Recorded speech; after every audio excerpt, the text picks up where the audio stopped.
is extremely dangerous. Although it might not affect everyone, it is still affecting our personal lives. We are all locked in at home. Millions are unable to work because companies have shut down, roads have shut down, borders have closed. So although you might not have the virus, someone you know may not have the virus, but you are still affected by the virus, and that's what makes it so dangerous, because the impact is global, it's economical, and although it is doing good things for our climate and in the climate region, it is still, you know, making millions of people depressed, and people are struggling to regain the hope that they once had back in 2019. So it has had a dramatic change on the whole wide world, and I think that is what makes it so dangerous, because not one person is not affected by coronavirus. You can take as an individual is staying as far away as possible from social contact, staying at home if you can. If you are, or if you need to go out, wear a mask. And I think that everyone should be permitted to wear a mask wherever you're from, in the country, city that you're from, when they're going out. So wear your own mask, keep yourself safe, carry a bottle of hand sanitizer. Remember to constantly wash your hands after coming home from a grocery store trip. And also, if a parent of yours has come home from buying groceries, I think that the rest of the family should just distance themselves a little bit until the parent has washed themselves, stripped themselves of their clothes, and has gotten into a fresh pair. Also, when coughing and sneezing around others, it has been advised to cough and sneeze into your elbows so that the germs stay there as well. And if you do know someone who has been extremely sick, do not hesitate to take them to the hospital, because a weak immune system means you have a higher chance of actually dying from coronavirus. I mean, it must be extremely hard for you guys to keep your face masks on for that long amount of time, because it is currently summer there, but down here in South Africa we are experiencing winter, so it's much easier for us to keep our protective gear on because we aren't as hot. And yeah, I think it must be hard for you guys, but I think that it is essential that you guys are following the rules and that you are wearing your face masks and having your gloves and your hand sanitizer. And although it must be hard, we're thinking of a bigger picture here. We're thinking of pulling through this whole coronavirus scandal. We're thinking of a better future for the whole humanity. And so even by doing your part when you're going out wearing your face mask, that is contributing to the overall goal. And when you are home, you do not need to wear a face mask, obviously.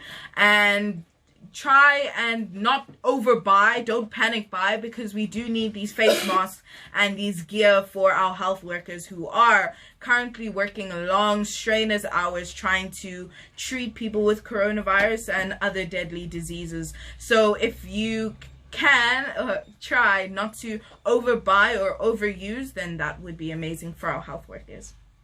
I think any person that really uses their common sense can see that it's important to slow the curve and to stop the virus, for us to go on with our normal lives, and for millions of people to stop losing loved ones and to stop dying due to this virus. It could be directly or indirectly, which is why it is so important that we stop the contact made between persons and we just play our part in this whole picture.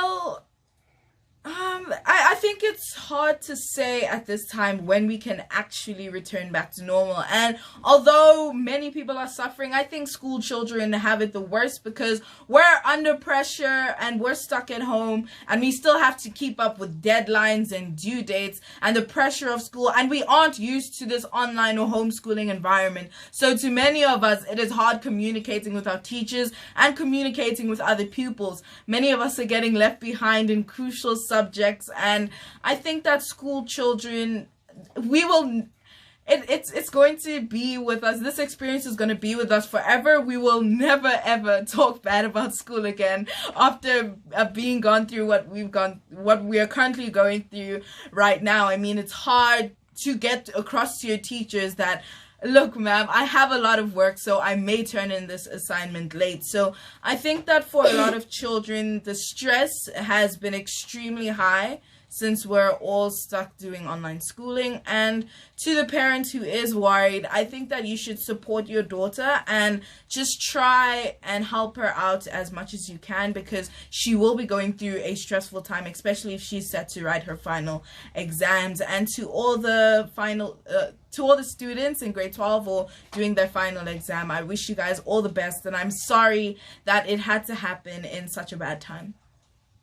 I think that how coronavirus will affect the economy currently and how it is going to have an impact is that many people are going to lose their jobs, especially self-employed people who run, let's say, conference center venues or even small spaza shops are soon going to go into a decline or even a short depression. So I think that it's going to affect the economy in a great deal because it is unable to reopen. We rely on our resources, and since resources don't really count as such an essential thing at this time, then we are losing huge amounts of money that are meant to be flowing in and out of the economy, especially with our big companies, oil companies, diamond companies, and even airlines and airports are also shutting down and seeing a huge, massive decline. So I think that if we find an effective way to stop coronavirus, then we'll have a long way to move forward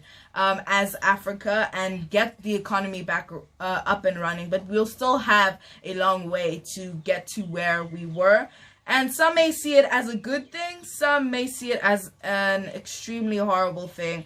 But either way, I think that we will pull through, and I am extremely optimistic.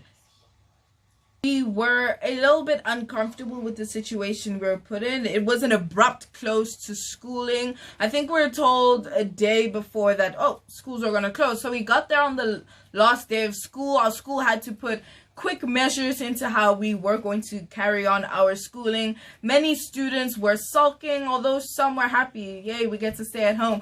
But now we've come to realize the depth of the virus and how serious it is as the cases keep on rising and climbing up. And each address the president has, where they're keen looking, what is he going to do next? We're extremely grateful for the amount of work that the South African government has put in so far to help those in need that don't have in this time of coronavirus. But young people are playing their part. Well, most of them. Of course, you get one or two who are like, oh, I don't have to follow the rules. Let me go visit my friends, or let me go visit my significant other. So I think that most of us are actually respecting these rules, and we are doing the most to try and help those, encouraging donations and relief funds, so on and so forth. And we're just keeping each other happy and together as a community.